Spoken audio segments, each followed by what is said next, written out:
Hello नमस्कार प्यारे विद्यार्थियों, सभी साथियों को राम राम, सभी को राधे राधे, सभी को जय श्री कृष्णा।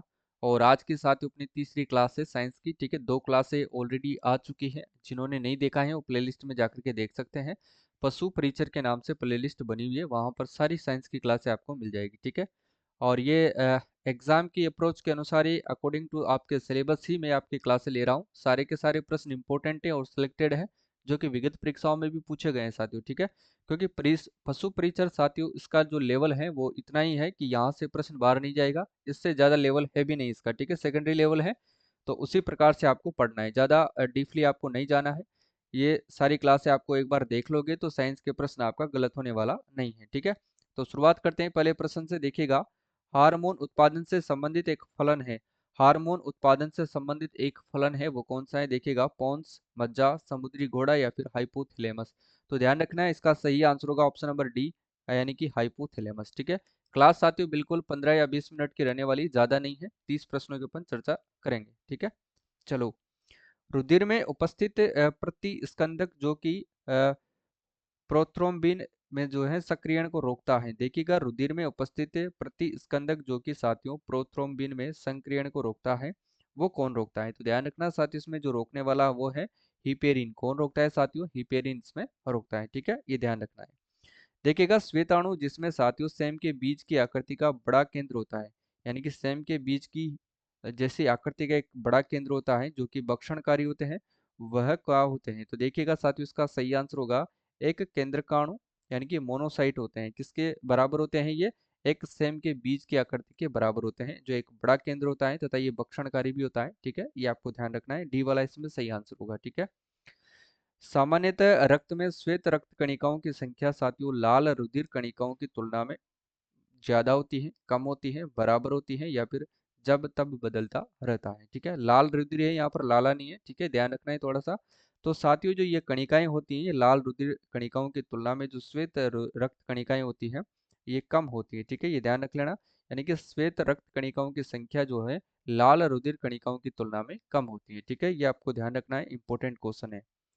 मनुष्य में साथियों हीमोग्लोबिन पाया जाता है। मनुष्य में जो है हीमोग्लोबिन जो है वो किस में पाया जाता है? देखिएगा, रुधिर प्लाज्मा में, या फिर रुधिर कणिकाओं में, श्वेत रक्त कणिकाओं में, या फिर लाल रक्त कणिकाओं में। तो ध्यान रखना साथियों, जो हीमोग्लोबिन है हमेशा के ध्यान रखना आपको, डी वाला सही होगा। इसमें लाल रक्त कणिकाओं में जो है हीमोग्लोबिन पाया जाता है। ठीक है, डी वाला सही होगा, लाल रक्त कणिकाओं में जो है हीमोग्लोबिन पाया जाता है। देखिएगा, गर्भधारण परीक्षण में मूत्र में किस हार्मोन की उपस्थिति का परीक्षण किया जाता है? यानी कि गर्भधारण परीक्षा में परीक्षण किया जाता है, तो उसमें जो मूत्र में वो कौन सा हार्मोन की उपस्थिति होती है, जिसके कारण जो है गर्भावस्था का जो है पता लगाया जा सकता है, यानी कि परीक्षण किया जा सकता है। तो ध्यान रखना, SGG, ये ध्यान रख लेना, SCG। ठीक है ना, SCG, ये आपको ध्यान रखना है। और देखिए, गल ग्रंथि थायराइड, गल ग्रंथि थायराइड का क्या कार्य है? थायराइड ग्रंथि का क्या कार्य है, बताओ भाई। गल ग्रंथि जो है थायराइड का क्या कार्य है? रक्तचाप को नियंत्रित करना, प्रजनन प्रणाली को नियंत्रित करना, या फिर उपापचय का नियंत्रण करना, या प्रतिरोधक क्षमता को बढ़ाना। तो ध्यान रखना, इसका कार्य होता है उपापचय का नियंत्रण, यानी कि थायराइड ग्रंथि। ध्यान रख लेना, सेम प्रश्न पूछा जाएगा कि उपापचय का नियंत्रण किस ग्रंथि के द्वारा होता है, तो थायराइड, पीनियल, आपको कोई भी ग्रंथि आपको दे देगा। ठीक है, तो ध्यान रखना, उपापचय का नियंत्रण करना ही थायराइड ग्रंथि का कार्य होता है। ठीक है, देखिए, आयोडीन युक्त हार्मोन यानी कि थायरोक्सिन है। आयोडीन युक्त हार्मोन थायरोक्सिन है, एक शर्करा, एक अमीनो अम्ल, या फिर एक एक्स्टर, या फिर एक पेप्टाइड। तो ध्यान रखना साथियों, एक एमिनो अम्ल है। आयोडीन युक्त हार्मोन जो कि एक थायरोक्सिन है, और ये क्या है? एक एमिनो अम्ल है। ठीक है, एक अमीनो अम्ल है, बी वाला सही होगा इसमें। आगे देखो भाई, अगला प्रश्न क्या होगा? थायरोक्सिन तथा साथियों टायो टायो टाइडोथायरोनिन के अतिरिक्त थायराइड ग्रंथि स्रावित करती हैं, तो ये ध्यान रख लेना, कैल्सिटोनिन। ठीक है, ऑप्शन नंबर सी इसका सही आंसर होगा। आगे देखो, कौन सा हार्मोन प्रकार साथियों एक प्रकार के मधुमेह में अपर्याप्त मात्रा में बनता है? तो कौन कौन से देखिएगा हार्मोन जो है एक प्रकार के मधुमेह में अपर्याप्त मात्रा में बनते हैं, यानी कि जो डायबिटीज का रोगी होता है उसमें कौन से हार्मोन बनते हैं? तो देखिएगा, मधुमेह के अंदर एक तो बनता है ग्लूकेगोन, या फिर ग्लूकागोन भी इसको कह सकते हैं, या फिर आप इंसुलिन। ठीक है, दोनों इसमें से होंगे, एक और दो, ऑप्शन नंबर सी इसका सही आंसर होगा। तो मधुमेह में अपर्याप्त मात्रा में बनने वाले हार्मोन है ग्लूकेगोन और इंसुलिन। ठीक है, दोनों हार्मोन आपको ध्यान रखना है। आगे देखिएगा, मानव शरीर की सबसे बड़ी मिश्रित ग्रंथि कौन सी है? मानव शरीर की सबसे बड़ी मिश्रित ग्रंथि कौन सी है? तो ध्यान रखना साथियों, मानव शरीर की जो सबसे बड़ी मिश्रित ग्रंथि है वो कौन सी है? तो ध्यान रखना, इसका सही आंसर क्या होगा? बताओ भाई, देखिए फटाफट से। तो या वो होगी साथियों अग्नाशय, ठीक है। ऑप्शन नंबर सी इसका सही आंसर होगा, अग्नाशय, ठीक है। ये ध्यान रखना है। आगे देखो भाई, मानव शरीर में इंसुलिन का संश्लेषण कहाँ पर होता है? मानव शरीर में जो है साथियों इंसुलिन का जो है संश्लेषण कहाँ पर होता है, ये आपको फटाफट से बताना है। तो देखिएगा, इंसुलिन का जो संश्लेषण है साथियों ये भी कहाँ पर होता है? अग्नाशय के अंदर होता है, ठीक है। कहाँ पर होता है साथियों? ये अग्नाशय के अंदर होता है। इंपॉर्टेंट क्वेश्चन है, याद रखिएगा, ठीक है। क्योंकि इसी प्रकार से घुमा फिरा के प्रश्न आपको यही पूछे जाते हैं, इससे ज्यादा नहीं पूछते हैं। शरीर में किस हार्मोन की कमी से मधुमेह होता है? अब बताओ, वही प्रश्न आ गया वापस से, शरीर में किस हार्मोन की कमी से मधुमेह होता है? तो इंसुलिन अपन ने पढ़ा था, ठीक है।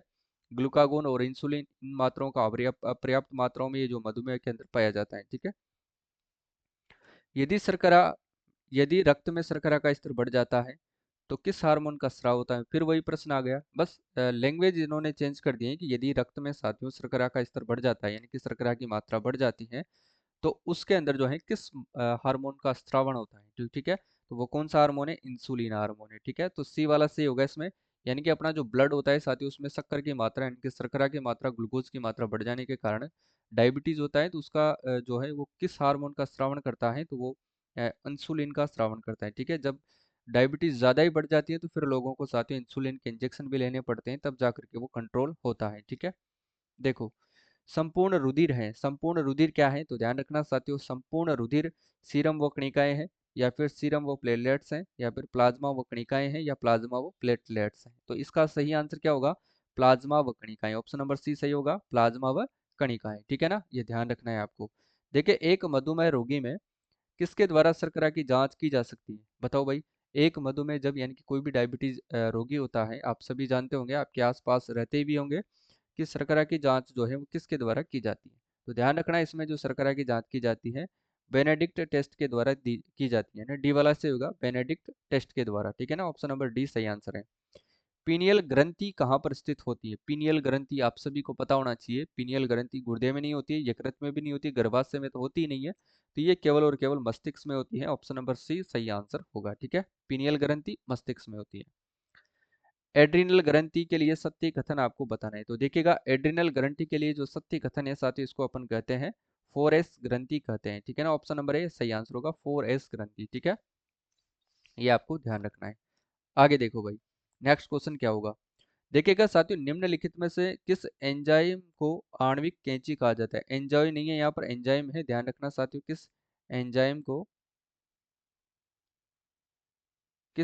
को आणविक कैंची कहा जाता है? तो आणविक कैंची साथियों किस एंजाइम को कहते हैं? बताओ, देखें।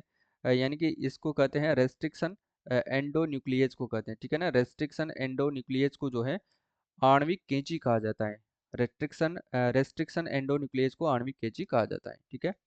देखिए, आंत्र उपकला में श्लेष्मा स्रावित करने वाली कोशिकाएं कौन सी है? आंत्र उपकला में श्लेष्मा स्रावित करने वाली कोशिकाएं कौन सी हैं? तो ध्यान रखना, वो कोशिकाएं कौन सी हैं? गोबलेट कोशिकाएं हैं। ऑप्शन नंबर डी इसका सही आंसर होगा, ठीक है ना। चलो आगे देखो भाई, नेक्स्ट क्या होगा? ह्यूमन इंसुलिन क्या है? ह्यूमन इंसुलिन है। ह्यूमन इंसुलिन क्या होगा? ह्यूमन इंसुलिन साथियों ध्यान रखना, एक एंजाइम है, या फिर जन्मजात रोग है, एक संक्रामक रोग है, या फिर आनुवांशिक अभियांत्रित हार्मोन है। तो ध्यान रखना साथियों, ये एक आनुवांशिक अभियांत्रित हार्मोन है। ऑप्शन नंबर डी इसका बिल्कुल सही आंसर होगा, ठीक है। ये ध्यान रखना है आपको। देखिए, रक्त कोशिकाएं जो शरीर को सूक्ष्म जीवों और अन्य बाहरी पदार्थों से सुरक्षित रखती हैं, वे हैं श्वेताणु, रक्ताणु, पट्टिकाणु, या फिर लसीकणु, ठीक है। तो इसका ध्यान रखना, सही आंसर होगा ऑप्शन नंबर ए, यानी कि श्वेताणु। ऑप्शन नंबर ए इसका बिल्कुल सही आंसर होगा, ठीक है। चलो, देखिए, मनुष्य की लाल रक्त कणिकाओं यानी कि आरबीसी का जो है औसत जीवन काल कितना होता है? मनुष्य की जो लाल रक्त कणिकाएं होती है आरबीसी, इनका साथियों औसत जो है जीवन काल कितना होता है? तो ध्यान रखना, 120 दिन होता है। ऑप्शन नंबर सी इसका सही आंसर होगा, ठीक है। चलो, हीमोग्लोबिन क्या है? बताओ भाई फटाफट से, हीमोग्लोबिन क्या है? बोन मेरो में पाया जाने वाला पदार्थ, मानव रक्त में पाया जाने वाला पदार्थ, पिट्यूटरी ग्रंथि से निकलने वाला स्राव, या फिर पौधों की पत्तियों में पाए जाने वाला पदार्थ? तो ध्यान रखना है, सही आंसर होगा इसका मानव रक्त में पाया जाने वाला पदार्थ होता है, जिसे अपन हीमोग्लोबिन कहते हैं। ऑप्शन नंबर 20 का सही आंसर होगा, ठीक है। चलो भाई, अगर अग्नाशय में खराबी हो तो क्या होगा?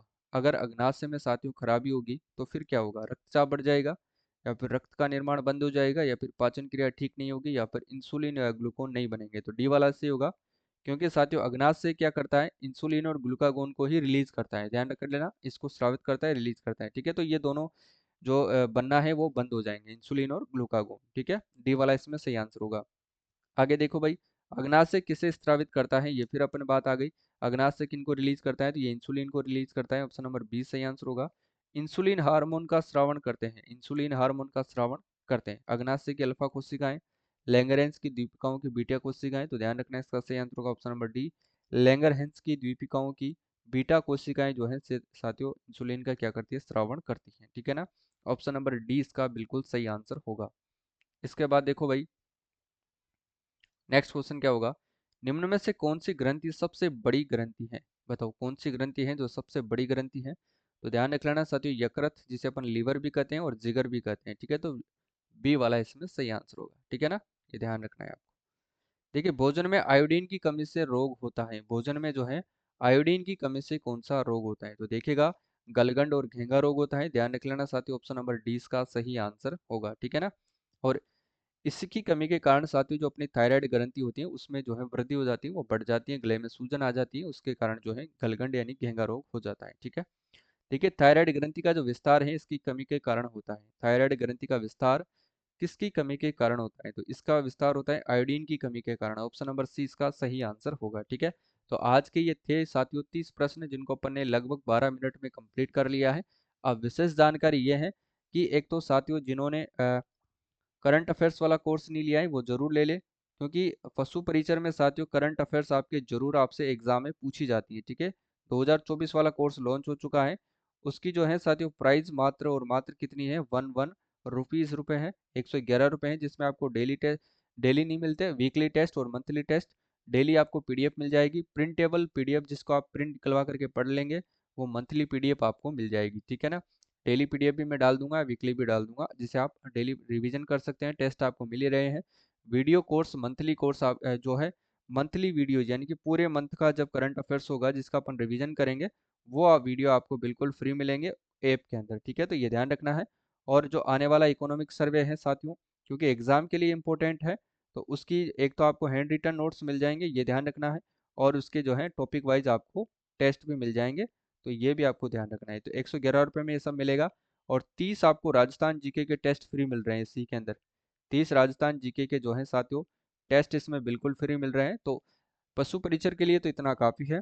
और साइंस के टेस्ट भी मैं आपको जल्दी ही प्रोवाइड करवाने वाला हूँ, ठीक है ना, साइंस के टेस्ट आपको जल्दी ही मिल जाएंगे। और ये जो साइंस का वीडियो है, अगर आप यूट्यूब पर ना देखना चाहते हो, एड से परेशान हो, तो आप हमारे ऐप के अंदर जा करके इसको देख सकते हैं। अपन लगभग 900 प्रश्नों की जो है वो सीरीज में आपके लिए लेकर के आया हूँ, ठीक है ना, ये ध्यान रखना है आपको।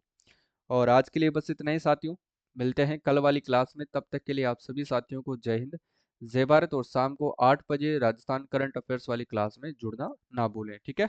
जय हिंद, जय भारत, जय श्री राम, जय श्री श्याम, धन्यवाद।